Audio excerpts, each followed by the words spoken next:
MNZS podcast, zgodbe in podobe novejše zgodovine. Dobrodošli v podkastu Muzeja novejše zgodovine Slovenije, v katerem odkrivamo drobce 20. stoletja. Moje ime je Korin, vi pa poslušate 8. epizodo mesečne poddaje, tokrat v malce nenavadni obliki.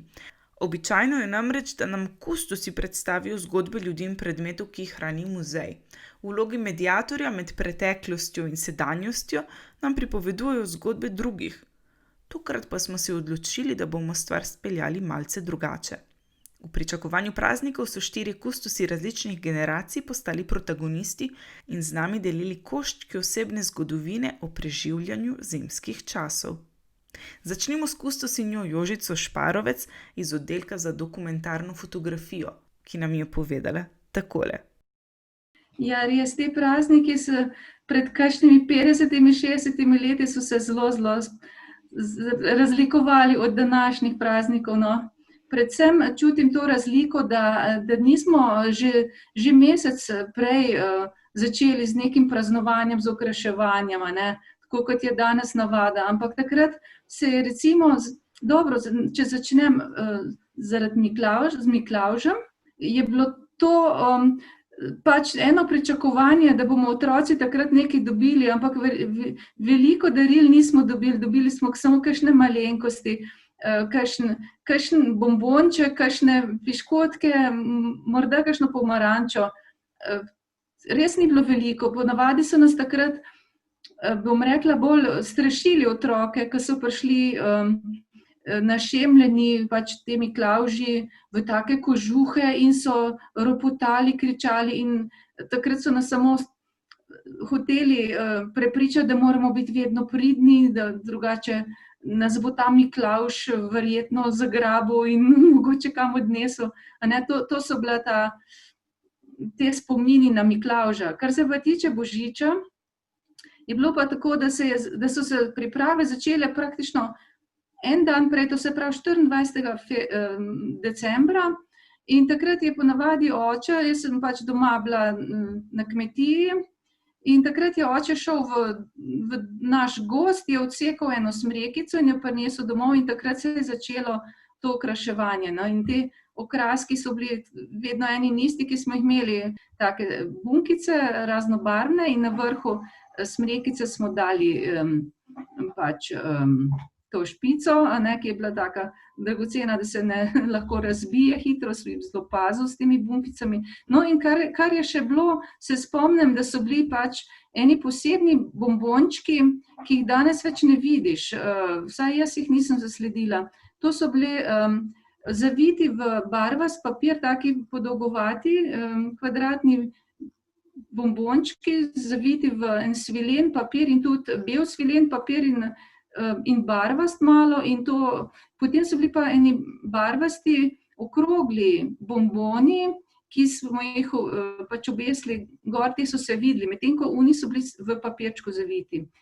In potem seveda nismo imeli teh električnih svečk, ampak so bile to prave svečke, ki si jih pripel z enimi kljukicami gor na svečke in potem za sneg smo dali pa kakšno vatko.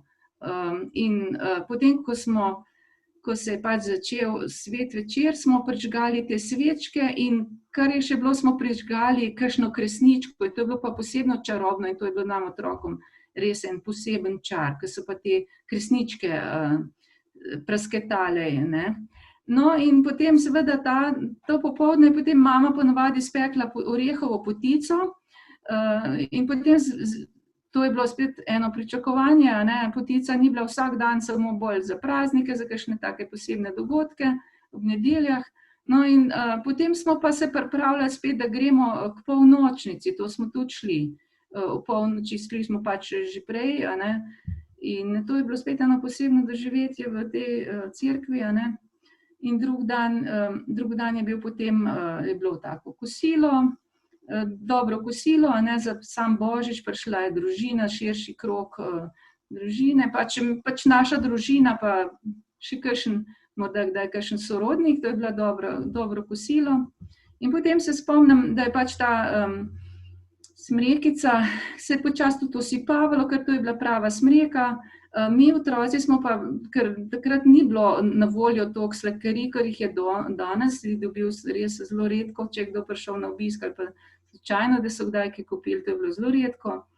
In potem smo otroci včasih pač ukradli kakšen ta bombonček iz te smreke in tisti, ki je bil zavit v papirček, smo včasih tudi kaj drugega noter zavili ali pa pustili prazno, da je izgledalo, kot da je še vedno noter ta bombonček, no. To se zelo dobro spomnim. In potem je ta smrekica stala zmeri do 2. februarja, do svečnice, ko se je pa podrla. Tako da to je bilo res en tak obred, ko je bilo zmeri enako in smo vedno bili v pričakovanju, zdaj pa res prihaja ta Božič, a ne. Božič je bil bolj nekaj svečanega kot novo leto, ne. Tako da to je čisto drugače kot danes, ko se že veliko prej praznuje in je nekako razvodenelo že tisti Božič, potem verjetno se ne pričakuje pri večini z enim takim veseljem, kot smo morda včasih občutili.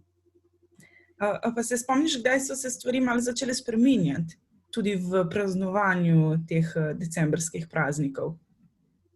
Ja, verjetno takrat, ko smo postali samostojni, ko se je Božič spet lahko praznoval, prej se je pa to pač skoraj da skrivalo, a ne, mislim, da praznuješ Božič, a ne. To je bilo že kar nekaj sramotnega skoraj. Mislim, da ko smo postali samostojni, ko je bilo pač to spet dovoljeno, normalno, se je pa začelo, pač čedalje več je bilo tega v trgovinah na voljo, raznih okraskov in vsega in počasi spet je prihajala ta kultura iz zahoda, se je vedno bolj k nam to selilo in smo začeli mi to posnemati in ja. Kako pa danes praznuješ? Ja, podobno, jaz sploh ne krasim prej. Tudi se držim malo te tradicije, ker mi je to le ostalo v spominu in imam lepe spomine na to otroštvo, na to praznovanje. Kako so pa praznovali pri Tini Fortič Jakopič, skrbnici za likovno zbirko? Pri nas doma Božiča nikoli nismo praznovali na nek poseben način. Sigurno smo se ga otroci zelo veselili in tudi starša sta bila nekako zmeraj za to, da ga nekako ovekovečimo, ampak nismo povezovali Božiča z nikakršnimi nekimi običaji ali pa tradicijami, nič takega. Ponavadi smo se dobili, nekaj pojedli, darila so se čudežno prikazala pod jelko, tako da sem jaz zelo, zelo dolgo verjela v Dedka Mraza. Mislim, da do 10. leta, da sem zelo aktivno verjela, ker dejansko so se darila zmeraj kar pojavila. In še danes mi ni jasno, kako in od kje in a sta imela pomočnike ali nista imela kakšne pomočnike, ki so pomagali prinesti ta darila v dnevno sobo. Zdaj parkrat sem mami vprašala, ampak mi ni povedala. Tako da zdaj se jaz bolj ukvarjam s tem, kako to izvesti za svoje otroke, ker bi rada bi to prenesla naprej, no. To mi je bilo nekaj zelo posebnega. Pa tudi z bratom, spomnim se, kako sva se z bratom zmeraj tega veselila, no. Sestra je bila že malo starejša in mislim, da je ona že veliko prej vedela, zakaj se gre. Drugače pa smo potem odprli na 24. zvečer darila in to je bilo to. Ko smo pa malo odrasli, smo pa ugotovili, da nekako rabimo še nekaj ob tem božičnem večeru, da nam sama večerja ni dovolj in smo vsako leto imeli neko aktivnost. Zdaj vsako leto smo jo na novo izumili, enkrat ali dvakrat smo šli na bowling, enkrat smo hoteli iti v kino in smo se odpeljali v Kolosej, pa je bil zaprt. Tako vsakič smo poskušali nekako skupaj kvalitetno preživeti čas, ampak enkrat je boljše uspelo, drugič pa manj. Zdaj pa v bistvu Božič, zdaj ko smo otroci odrasli, ko imamo svoje partnerje, pa se na 24. v bistvu ne vidimo večinoma, ker smo pri partnerjih 24. Tako da naše božično praznovanje je vedno 26. Je pa mogoče še to za omeniti, da smo moj dedek imel rojstni dan na 24. Tako da vedno, ko smo se na 24. dobili, pa tudi zdaj, no, na 26. podarimo, da se dobimo tudi za našega dedka, ki ima rojstni dan. Tudi kustos Domen Kavčič se spominja bolj eklektičnega praznovanja decembrskih praznikov z običaji, ki so jih skupaj vzpostavili v krogu družine. V bistvu pri nas smo Božič dostikrat praznovali ne na Božič sam, ampak zmeraj kakšen dan ali pa dva kasneje, ker sta moja starša pač zdravnika in sta dostikrat za praznik je bila dežurna in pol pač je pol tako prišlo, da smo pač praznovali Božič kasneje, kar zdaj retrospektivno gledano kar prav pride, zato ker se meni in mojemu bratu in pač družinama ni treba kaj posebej usklajevati, ker pač smo z mojo familijo zmeraj zmenjeni po Božiču, tako da ni v njih, kako bi rekel, navzkrižij interesov za konkreten dan Božiča. Sicer smo ponad pri babici se dobili, no, bile so 4 hčerke so bile, pa en sin, se pravi, imela 3 sestre in enega brata. In pri najmlajši sestri je bil pač Miklavž in Miklavž nosil, pri babici je Božiček bil, pol pri moji mami je bil, oziroma pri nas doma je bil pa dedek Mraz, ne, pač pravem komunističnem duhu Murgel. In tako da za Božič smo bili vedno pri babici in ponovadi je še prišla še ta najstarejša sestra, ki je pa sicer v Kopru živela. In je bil to vedno tak reunion za Božič, no, sicer so vsi kadili, da se kaj spomnim pač hrane in cigaret, kar je v naši familiji oziroma družini bilo kar omniprezentno. Tak zanimiv pogled na Božič, vedno sem se ga pa itak veselil, ker je tak čaroben čas, še ko si odrasel, ko si pa otrok, pa itak, ko imaš še ti dejansko neka efekt čarobnosti zraven, no. Tako da pač ja, darila, hrana, cigareta in družina. Bom pa tukaj še tebe vprašala, ker nam je Tina to že razkrila. Namreč, do katerega leta si pa še verjel v Božička ali pa v dedka Mraza? Pisalo se je leto 2004. Oče je imel en kongres v Skandinaviji pač, in smo se v bistvu odločili, da bomo šli si vzeli kot počitnice, ne. Poleti je bil kongres, 3 dni v Oslu, če se ne motim, mi smo pa v bistvu to naredili kot 2-tedensko potovanje pač do Skandinavije in pa še malo po Skandinaviji in seveda pač posledično po Norveški. In smo se odločili, da bomo šli tudi gor v Rovaniemiju, ali kje naj bi imel Božiček svoj štab, ne, svoje domovanje. In do takrat sem jaz verjel v Božička, torej do potovanja. Namreč na potovanju oziroma tik pred potovanjem so mi pa pač povedali, da Božička ni. Ne vem, zakaj so mi sicer to povedali. Tako da, ko sem jaz obiskal Božičkov dom in se usedel na njegov stol, sem pač vedel, da Božička že ni več. Tako da to je bilo cirka, ja, koliko sem bil tam star. Ja, tam 9-10, no, mislim, da tisti Božič, zadnji Božič pred tem potovanjem, že nisem več verjel v Božička. V bistvu sem kar dolgo verjel v Božička, no, sej to zdaj, mogoče zdaj spadlo kot sta moja zlobna starša mi uničila sanje in ne vem kaj. Pač prišlo je tako, no, da sem ugotovil, pa da so mi povedali, da sem podvomil, pa da so pač presodili, da zdaj pa čas, da pač mi povejo, ne, da Božička ni in pa se je pač izkazalo, da pol leta kasneje približno sem pa pač sedel na njegovem stolu tam, ne. Takrat sem že vedel, da ga pač ni in da je to vse kulisa, ampak tako, no. In tako se poslovimo od Domna Kavčiča in pozdravljamo Urško Purg, kustosinjo, komunikatorko in mojstrico evropskih projektov, ki nam je razkrila, kako je ona detektivsko obarvano preživljala praznične dneve. Božič smo zmeraj praznovali v krogu družine. Čisto vsi smo se nagnetli pred smrekico in jo okraševali. Takrat smo se midva z bratom tudi malenkost kregala. To je bilo zmeraj tako, pač mojim mlajšim bratom. Ampak so starši zelo dobro slalomirali med tem in naju pomirjali in nekako vzdrževali ves čas to nivo vzdušja, da prihaja Božiček, ki bo prinesel darila pridnim otrokom. Tako da to je bil njun adut. In potem, ko smo običajno lepo okrasili smrekico, smo nekaj pojedli in višek je bil, ko smo se posedli v dnevni sobi na kavč in jedli nekaj sladkega. In prav spomnim se, ko sem bila stara 6 let, sem sumila, da ti bradati gospodje, ki nosijo darila, pri nas so bili vsi trije, da to nekaj ne štima.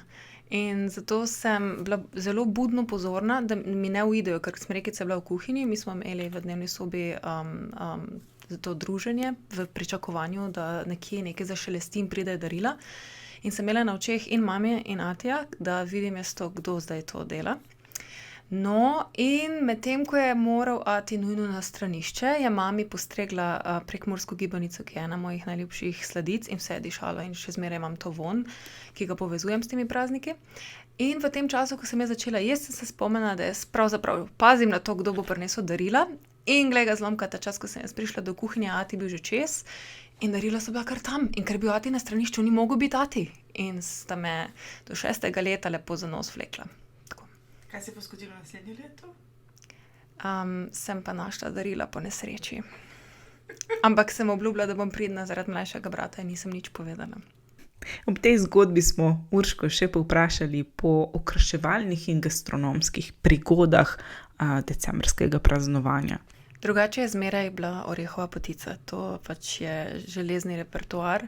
In pa, če govorimo o železnem repertoaru, absolutno francoska solata. Brez tega pač ni za mene ne božiča, ne novega leta. Nikakor. Še zmeraj. Teda to je to ne sme manjkati. Okraševali pri nas smo zmeraj 24. zvečer. To je nekako kar stalnica in še zmeraj tako delamo. V bistvu do zdaj sem kar pogosto hodila še domov, pa smo skupaj starši okraševali. Redko da se je zgodilo, da sem sama ostala v Ljubljani ali pa pač kakorkoli. In kaj še se spomnim, kaj sem najraje počela z okraski, ko sem bila še zelo majhna. Naši okraski nekaj so bili stekleni, tiste sem uspešno večinoma polomila, ker sem opazovala bunkice in tega ati mami nikoli ne pozabita povedati tudi zdaj, da pač, lej, kako lepo, in je že bilo in se že razpeštala na tleh. Sicer smo pa jeli pa nekaj čudovitih plastičnih kroglic, ki so imele od obutega mačka na njih do raznoraznih goska z mašnico in taki motivi. In tiste pa večina, še zmeraj ima ta mami nati shranjene, so pa moji prsti odtisnjeni v njih, tako da v bistvu so na eni strani lepe bunkice, na drugi strani so pa konkavne oblike. Jih ne uporabljamo več.